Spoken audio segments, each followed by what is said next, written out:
Nicki Minaj seems to wake up every day and somehow manages to make an already messy situation look even worse. After that explosive moment at Amfest with Erica Kirk, she clearly thought she was gearing up to come at Don Lemon. But instead of landing her shot, the entire plan flipped almost immediately and ended up blowing back in her face. Nicki don't need to worry about Don. She need to be with damn Don Lemon, and Nicki Minaj needs to be worried about Chris Hansen. She needs to be worried about. I don't know what to say, but I will say that I am probably the president's #1 fan. And that's not going to change. And the hate or what people have to say, it does not affect me at all. It actually motivates me to support him more. And it's gonna motivate all of us to support him more. We're not going to let them get away with bullying him and, you know, the smear campaigns. It's not going to work, okay? He has a lot of force behind him, and God is protecting him. Amen. What came out afterward made it clear that Don Lemon was never the real issue to begin with. This was about money. The financial pressure surrounding Nicki has been building so loudly that it's drowning out any online drama. People close to the situation say she's been under extreme stress, and that stress has caused her to snap at anyone nearby.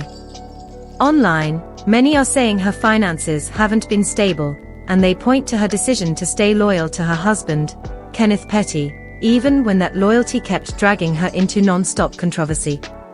At one point, Nicki was dangerously close to losing her home because of a major lawsuit tied to Kenneth. Reports say she had to put up $500,000 just to keep the house. Instead of stepping back and regrouping, she stayed online, stirring up even more chaos. That's exactly why DL Hughley stepped in and reminded her that she has much bigger problems than arguing with Don Lemon.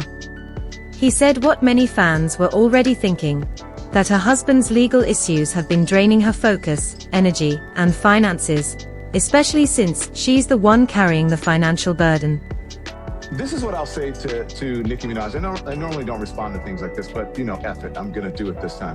I think Nicki Minaj has made it very clear how she feels about African Americans in this country, where I don't think she's one of them, obviously. And she should, under Trump's rules, she should be deported, because I don't think, reportedly, that she is a legal citizen here. She is undocumented. And so she has shown her disdain for African Americans. So why are you supporting her? Why are you buying her records? She's also supporting, I have lots of gay friends who love Nicki Minaj. Why are you supporting this homophobic, bigoted? Now, you've also said that Jay-Z, Foxy Brown, and Lil Wayne were some of your biggest influences when you were coming up. What did each of them have that you wanted to emulate? Jay-Z, business savvy. Foxy Brown, immaculate delivery. Lil Wayne, trendsetter. Nicki's fans tried to frame the settlement as a win because she managed to keep the house. But deep down, everyone knew this wasn't something to celebrate. It felt more like narrowly escaping disaster. And close calls like that always leave scars. The pressure is real. The money stress is loud. And the cracks are becoming impossible to ignore.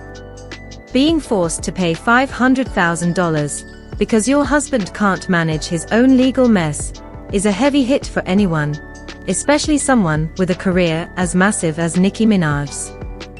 Kenneth runs into trouble, and Nicki ends up paying the price.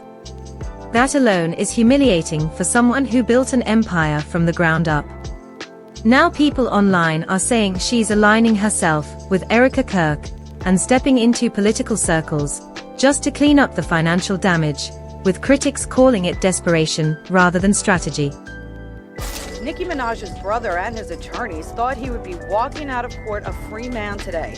Jelani Mirage was convicted last November of repeatedly raping an 11-year-old. So why now have you been involved with speaking about politics? What was kind of the turning point for you? Yeah. What was the turning point? Well, I just got tired of being pushed around. Yeah. Sometimes you just get tired of it, and then you realize, wait a minute, I have something inside of me that's stronger than what's out there. That's right. So when you've had enough, you realize, wait a minute, why do I even care about these people and what they think? Who are they? They don't even know who they are. So I'm not gonna back down anymore. I'm not gonna back down ever again. Amen. I say this, every label passed up on me. Every record company passed up on me. Every crew, you know, like, I'm from New York. Jay's crew and 50's crew didn't sign me. You know, I wasn't signed to Nas, and, you know, I wasn't signed to anybody. Watching someone with Nicki's legacy fall into this level of chaos is sad, because it slowly chips away at everything she's built. But DL Hughley has made it clear he doesn't think she deserves sympathy. According to him, these were all choices she willingly made, especially when she chose to stand beside people facing serious legal restrictions. His comments hit hard, because they echoed what fans had already been whispering, that her loyalty is costing her more than just money. And when you look closely at the house situation, that's where everything truly starts to spiral out of control. Yesterday, U.S. Weekly broke the news that Nicki Minaj's house is at risk of being seized due to a lawsuit. Under Trump's rules, she should be deported because I don't think, reportedly, that she is a legal citizen here. She is undocumented. Disrespect. Have you seen Nicki Minaj losing her fucking mind? He's beefed with every female artist. Now, I ain't gonna lie, her beef with Jay-Z is personal because there's money involved. Yeah. So that's different. And we haven't heard too many people talk out about it, but apparently, like, what Nicki is alleging is that Jay-Z owes her tens of millions of dollars simply because when she had that exclusive deal with Tidal, I don't know if you remember that, when Jay-Z was coming out, this was like 2015 or some shit. Jay-Z was coming out with Madonna and Draft Punk and all the biggest artists, Beyonce, Kanye, everybody was elbow to elbow, walking out, talking about we're fighting these streaming services, we're gonna create our own platform, we're gonna pay our artists more. Tidal flopped, respectfully. He sold Tidal, but he allegedly, all those artists were promised a stake in the company. I'm not too sure what the stake was. I think it was like a 3%. But that's a lot. That's a lot, yeah. Right? That's a lot, especially when you're talking about hundreds of millions of dollars. Like, you know what I'm saying? 3% of $1 billion is what? I don't like 30 million or some shit like that. About 3%, I'm crashing out too. Yeah. You feel me? Like, I ain't mad at her crashing out on Hov. That's what they should do. In 2024, Nicki was hit with a default judgment of roughly $500,000 tied to a lawsuit involving her husband, Kenneth Petty. The entire situation traces back to a 2019 incident in Germany while Nicki was on tour.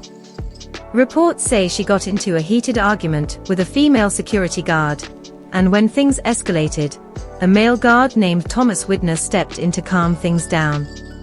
According to the lawsuit, the situation got worse after Nicki allegedly told Kenneth to handle it.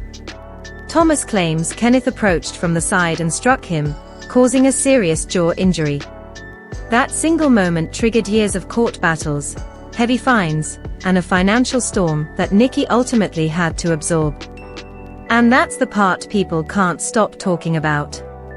One overseas incident turned into a massive money drain, public embarrassment, and a constant reminder that every mistake costs more when you're under a spotlight. This is where the story officially slips into full chaos mode. So you can see the protesters here have gathered over here. They're in the middle of the church. So in the beginning of the church service, the pastor was speaking, and Nicki stood up and said her piece, and then the protesters surrounded her. But this is a clandestine mission. I think they found out one of, according to them, this is according to Operation Pull Up, that one of the pastors here is a member of ICE, and so. Nicki Minaj is not here. She is not here. She is still at the White House with Donald Trump discussing very important issues. Actually, Nicki, I have the biggest ass. I have it. Everybody's saying it, Nicki. I know they say it's you, but it's me. Wop, wop, wop. Look at it. Look at it, baby. Oh, Gabby Poo. It only gets worse from here for you, buddy. It's the end of the road for you, my love. Get on the nearest jet ski and let that beautiful hair blow in the wind. It'll make you happier than this race that you will not win. Enjoy life. Peace.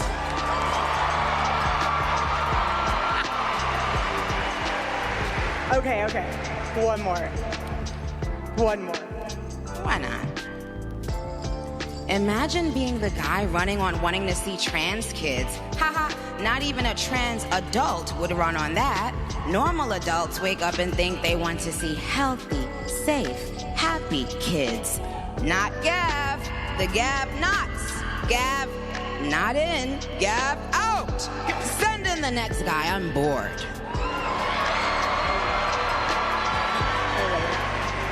The lawsuit listed both Nicki Minaj and Kenneth Petty, but instead of dealing with it directly, they left Germany after authorities issued an order concerning Kenneth.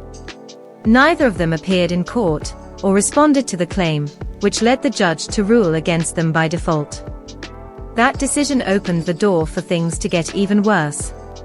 When the money still wasn't paid, the security guard pushed the case forward and asked the court to enforce payment by going after Nicki's Hidden Hills mansion. Shockingly, the judge seriously considered it because the property had a